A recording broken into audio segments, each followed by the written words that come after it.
So before I go ahead with my session, I'd like to explain a little something about myself. Um, Something that I feel is that is incredibly important that we're always putting out in this world is that we remain very expressive, and not just with ourselves, but with the positive things that we feel towards other people. So if you just think someone's just awesome, just let them know that. Yeah, like I just feel we as human beings we spend a lot of time admiring from afar, but not really doing anything about it. I don't know why. And so I always make it a point to do something about it. And in doing so, I've been in situations where people have been very receptive, but also the other end when they're very put off and freaked out. And that in itself frustrated me. It just got me thinking a lot lately, like why should I ever be here to tell a stranger they're beautiful? So in light of that, I was inspired to write this piece, and this one is called Enage for the Living.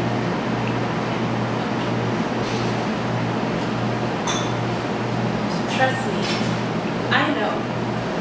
There are days when reading feels more like a chore than a natural occurrence, where you may have felt more cloudy sunrise than picture-perfect horizon, a wilting ray of self-doubt, dying to break through the foggy mass. Someone should have told you that you mattered on the nights it felt like nothing did.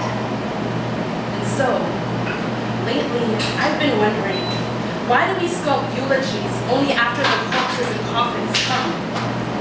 Why do we dress our bottomless hearts and hold our tongues, living in fear of flooding when the world is a museum on its own, of walking human canvases, a ceaseless watercolor cluster with a kaleidoscope of characters that were meant to be acclaimed and not overlooked? Since when did we need to put a time on the act of composing appreciation into music? Is there not beauty in loving out loud? If they are a living, breathing masterpiece that resonates the flourish of God-sent honesty, or if their soul is a harmonious tidal wave, gushing sincerity through their movement alone, tell them. Blessed are the ones who live life with their arms wide open and palms facing outward, those that speak in heartfelt volume. Please, do not be startled by their honesty. There is no such thing as strangers, just people you have not learned to embrace yet. So wear your heart on your sleeve, love naked, and make it okay to do so. Let your tongue be the kindest messenger that anyone has ever encountered. Okay, so the next piece I'm going to do is for my best friend. So I was a little hesitant to perform it today just because I had this weird fear of kind of belittling it to just a performance piece, if that makes sense. Basically, I just don't want it to lose its meaning. But she's here today, and I felt like it was fitting because she's one of the main reasons I'm able to stand here so comfortably myself. And yeah, she means a lot to me. I have memorized the sensation of a sunset, from peering over an ocean one too many times before. How it will carry its way downwards to be swallowed by the sleepy tide, and the very next morning I will wake up once again to a shadow. This is for the nights when the insides of your eyelids are the only form of darkness that makes sense in this world. Remember this. You are an army of bulletproof flowers. They can try all they want to eliminate you, but you will love even past your petals. You paint such lovely words, will bring movement at its finest. And anyone who has the audacity to love you will have only known true art once they put their heart to rest in your embrace, my lovely best friend. The world can learn a thing or two from you. Like what is not beautiful about being transparent? You have remained soft-touched after lingering inside the homes of hard rock hands and still march forward with a crown of grace. Tell me, what is not more honest than being naked? What is not more sincere than the anatomy of a heart? Some may little understand the weight of a human being at its rawest form. Some will retreat to any sign of tsunami. They may lay mindlessly on a weightless cloud as the world just skips on by. Never mind that they float. You are the sky. You inspire the sun and moon in magnetism just by your existence alone. Do not forget that you have a voice that has the power to love clocks and a heart that can shake the earth just for beating. This is for the nights when the inside of your eyelids are the only form of darkness that makes sense in this world. Open your eyes. You are here. and you're still beautiful. Snippet 1.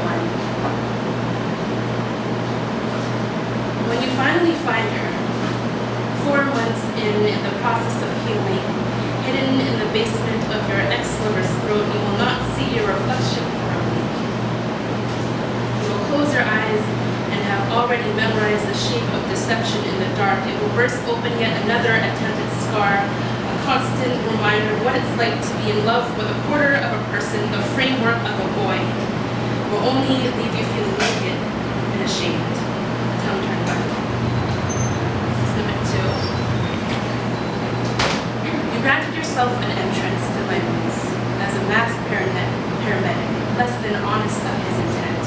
Destroyed me from the inside out. Go ahead and try to mend yourself through other people's abrasions, or turn human hearts into hiding places. Be my guest, and refuse to face yourself when you think of me. You are a tinted mirror.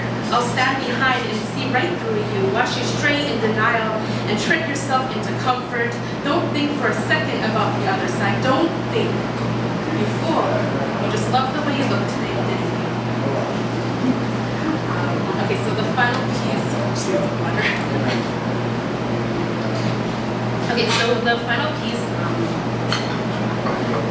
a piece that means a lot to me in terms of the person that I've become after coming out of a very emotionally abusive relationship. And yeah, so this one is entitled Triumph. Up the glow. Found your dead body leaning at the root of my anxiety. How I had become nothing but a vision of Medusa turned inside out. A ghost town chest in the handicapped ribcage because there was a thumping in me.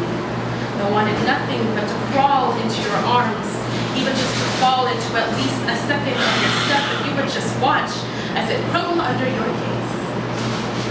A poor excuse of a man. And I would worship the shell of you as you would hold me, as I fought for you to love me, not wanting to end up like my mother, who had once slept in the corpses of smiles for 56 years too long. I loved you, I loved you, I loved you until it dried me up sore. And you walked away laughing, my love. Deep within the corners of October, I wondered, did you change, or did your mask fall off in the dark till I wasn't looking? A poet turned coward, creating hiding places within the spaces between his words. I know you now. Did you think you could play lazy lover and gamble me like loose change? Honey, I can command your entire ego to its grave. I'm a queen. And just the other day, my best friend said I was art, and there was no other way to explain it. So if you don't see the masterpiece in me, then I will. And although the bones in my knees, they had to break to reach rock bottom, maybe this is just the universe's way of forcing me back into myself, because I am finally starting to feel my hands again. And Today I am more of a woman than I've ever been before. Belly full from the fluttering fight in me, and that triumph, oh that triumph, I am finally standing above it all, so I will not regret nor apologize for loving you like mountains instead. I will pity you for playing avalanche and collapsing this land of us, a sudden break under pressure, blind to the beauty of being, catastrophe and all, though it is okay, because even after months, they caught me, still breathing, still surviving beneath the snowpack. You have not broken me.